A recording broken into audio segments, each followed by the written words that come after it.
official. Dr. Lee says we're pregnant. I'm so excited. Hello in there. It's your pater. Stop it. So, how do you want to make the announcement? Well, Frasier's on his way No. over. He's a blabbermouth. Let's have him and your dad over for dinner tonight, and we can tell them at the same time. If you already had a plan, why did you ask me how I wanted to do it? Well, because if you'd have had the same idea, then I could have agreed with it, which would have given you the illusion of control. The waiting room at Cosmo. Oh, right. I have just the quotation for the beginning of the announcement. It's from Robert Burns. Beneath the shelter of an aged tree, expectant wee things toddling stacker through to meet their dad with victor and noise and glee. Moving, eh? Yes, but not just because of the poem. I'm late for a hair appointment. Hi, you two. Oh, yeah, good to see you. Hello, Niles. Hey. My usual, please. Well, I ruined another relationship. I suppose you want to hear the whole story, too. No, thank you. Last night, Julia came over, and as usual, I made a mess of things. Did you say no? I said no, thank you. But I wish to unburden myself. I wish to remain in my good mood. Therefore, I demur. You demur? I demur. Besides, I'm sure I've heard it all before. But this time was different. I really thought she could have been the one. Well, silly me. Think that I could count on my only brother for a shoulder on which to lean. What you need isn't a shoulder, it's a swift boot to break you out of this pattern. What pattern? Your pattern of ruining things before they've even begun. And when have I done that? Let me see. Faye, Cassandra, Chelsea, Claire, Lana, Abby, Mia, Marie. Oh, all right. I knew I had a pattern. I just didn't think you'd remember the names.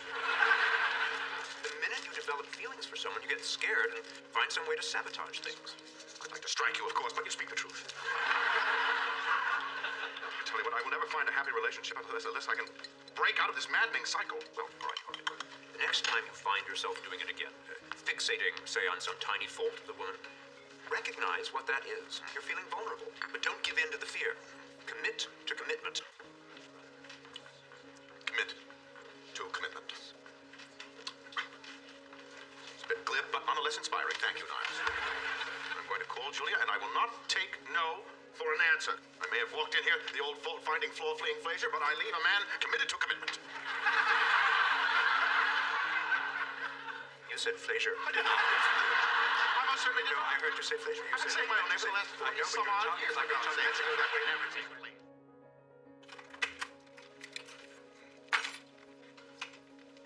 Oh, hi, Dad. Before you say anything, if you know the score to the Mariners game, don't tell me. I'm taping it to watch later.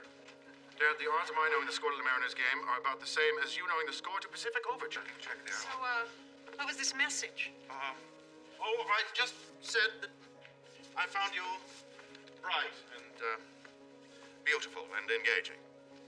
And then there was a sonnet. Fair love's ship ne'er sailed o'er unstormed seas. The fickle stars her compass, bright and cruel. It's pretty sappy stuff, huh? No, it's sweet. Especially the end. Well, so you did hear it. Yes, but Frasier, I'm not looking for just some office romance. I don't see the point in getting involved unless it's heading somewhere. That's exactly where I am in my life, too. After you walked out last night, I realized how badly I want to be in a real relationship, how ready I am to, well, for want of a better phrase, to commit to commitment. You're not just saying this to get in my pants, are you? No, and if I did get in your pants, well, I'd want to stay there forever. I said that much more elegantly in the sonnet. You know, I just remembered where I may have lost my earring. Really, where? In your bedroom. Do you care to help me look? In my bed? Well, we were never in my bedroom. I don't...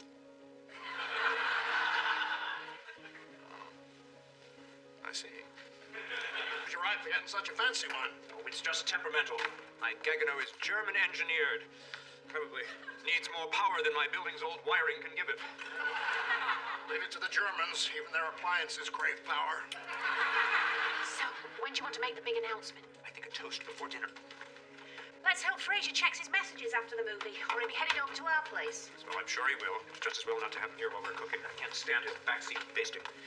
I was just dreaming about us. We were in a boat floating down the Arno River. Have you ever been to Fair Firenze? Oh, it's maybe my favorite city. Oh, mine too. Oh, I knew we'd be a good couple.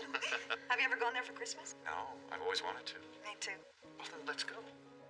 Do you mean it? Sounds perfect. I tell you what, let's toast this decision with a glass of Chianti. Ooh, that sounds good. Oh, shoot. What? I just remembered I'm supposed to have dinner at my brother and his wife's house tonight. I'm just gonna call and cancel. Hello, Niles. It's Frasier. Listen, I just got out of the movie, and it was so cold in the theater that I think I've come down with a little something, and I'm afraid I'm begging out tonight. All right? Oh, I hardly think a little dinner will make you worse. And besides, we've had a change of plans. Niles, for God's sakes, I just want to go home and get into bed. But Daphne and I have put in a lot of effort into making a very nice dinner. I can't help it if I'm sick. What if I catch pneumonia?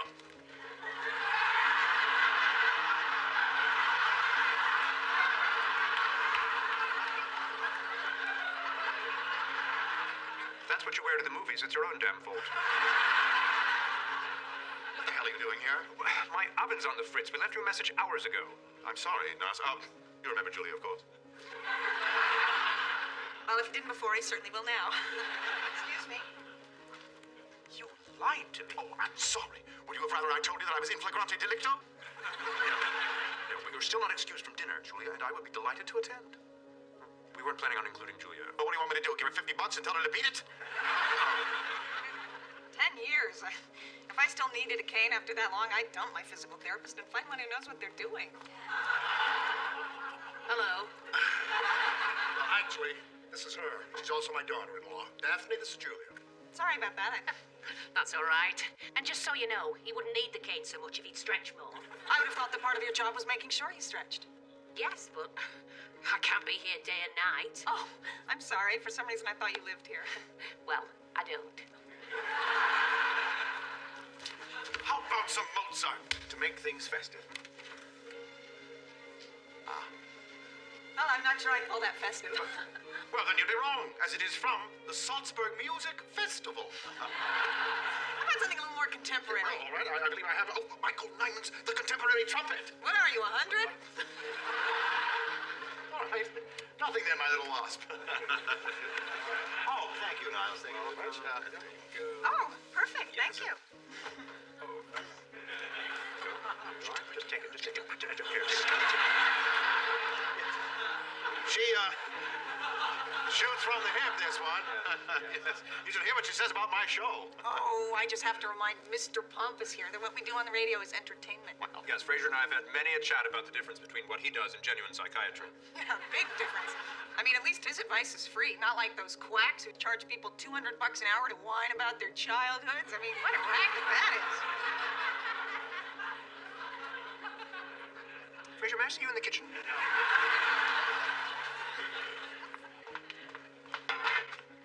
Frasier, what are you doing in the kitchen?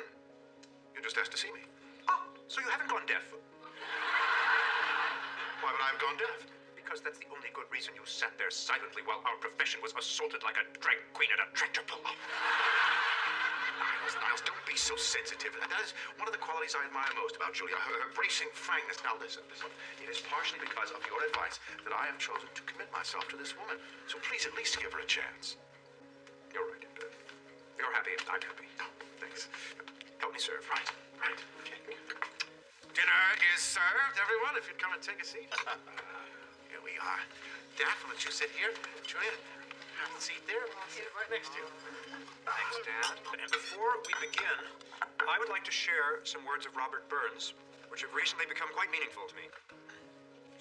Beneath the shelter of an aged tree. Oops, that's me. Hello? Hey, what's up? No, I can talk. Well, what kind of crap is that? Nail their asses to the wall. Is that chicken? No partridge. Yes, in a champagne and orange sauce. 'Cause he's a pissy little bitch, that's why. I'm sorry, I don't eat birds. They live in their own feces. More for me.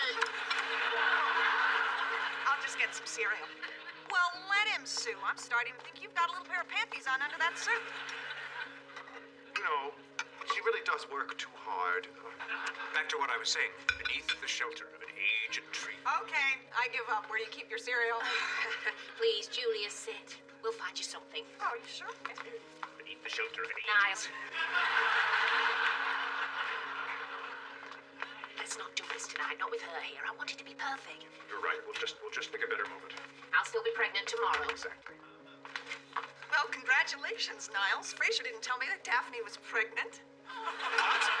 She is? Oh, no, don't tell me she's just paunchy. She's not paunchy. She's pregnant. Niles! How could you do that? I'm sorry, it's my fault. I heard you in the kitchen. I didn't realize it was a big deal. What does it matter how we came to know this glorious news, Niles? It's just wonderful. 2 words. C-section. My sister's about your size, and when she had her kid, it blew out the whole region. Can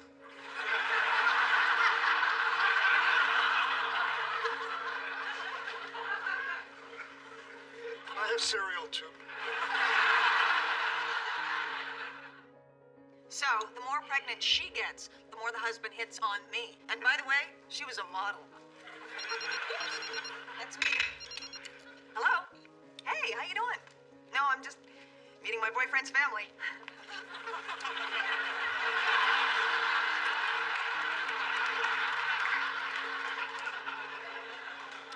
Isn't this fun?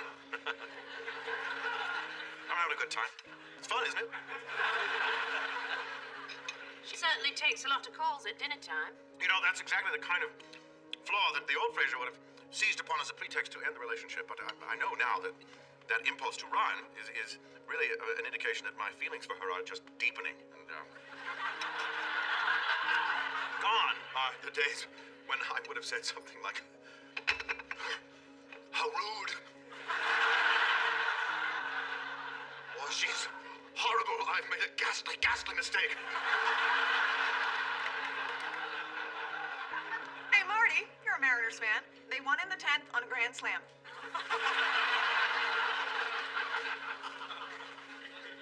Who's ready to play that game of Pictionary we talked about? I know I am. Let me just get that. Dad, I tell you what, I know how much you like to keep time, so you'll be the timer, and then it'll be me and Julia versus Niles and Daphne. How about that? Oh, that sounds good to me. Daphne, what do you say you draw first? Okay. Oh, boy. Okay. Ready, set, go. The ring of the Nibelungen. Right! Congratulations, you two. Great. All right, enough of that. Get your head in the game. We're starting from behind. Right, okay. Here we go. Okay, Dad. Go. A ball, a balloon, oh, an apple, a ball, the circle of life. I don't know. Yeah, I'm looking at it. Well, maybe if you point at it harder, I'll get it. Give me something to work with, dummy. Oh, a hat. Oh, the cat in the hat. Abraham Lincoln. From here to eternity, I got that in. No, that's not it. What the hell is it? It's Cherry with a mustache and wearing a sombrero. It's Cherry Garcia.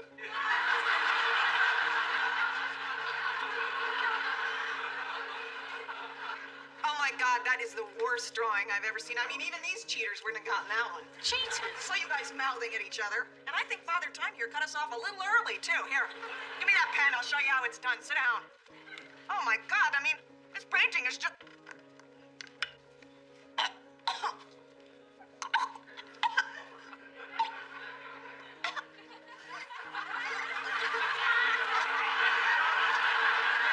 How do you go? Are you all right? Yes, I think I need to splash a little cold water on my face. Let me just walk into the powder room. I'm sorry. No, that's okay. You just take as long as you need.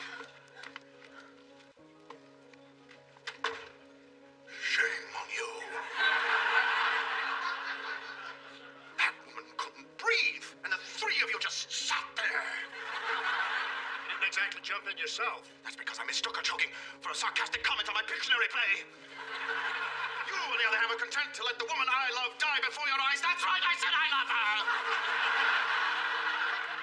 Knock it off, Frasier. You don't love her. You're just trying to talk yourself into honoring your ill-advised commitment. How dare you presume to know the workings of my heart? You can't understand the kind of feelings Julia and I have for one another.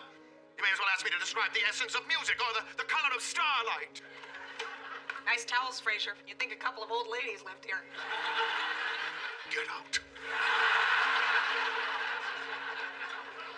Excuse me? I said get out! I'm sorry. Have you just lost your mind? No, that happened earlier when we slept together. Are you breaking up with me? You're damn right I am. I want my purse. And I, my hand towel. I can't believe this. You're actually kicking me out? Do you want me to draw you a picture? We'd be here all night. Get out!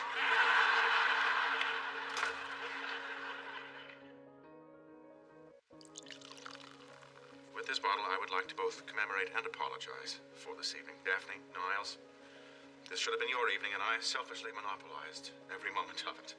Frasier, not yet, Niles. Anyway, I handled things badly, both with Julia and with you, and I just hope that you can forgive me. Of course we will. Oh, look on the bright side. You could let it choke to death, but you didn't. Well then, to life, both the old and the new.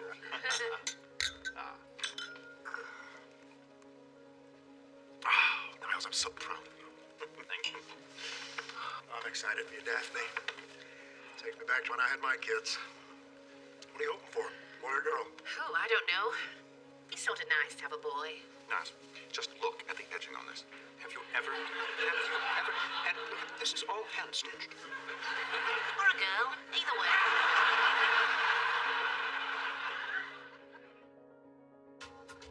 Hey, baby, I hear the blues are calling. Toss salads and scrambled eggs. Quite stylish. And maybe I seem a bit confused. Well, maybe, but I got you pegged. But I don't know what to do with those tossed salads and scrambled eggs. They're calling again. Good night!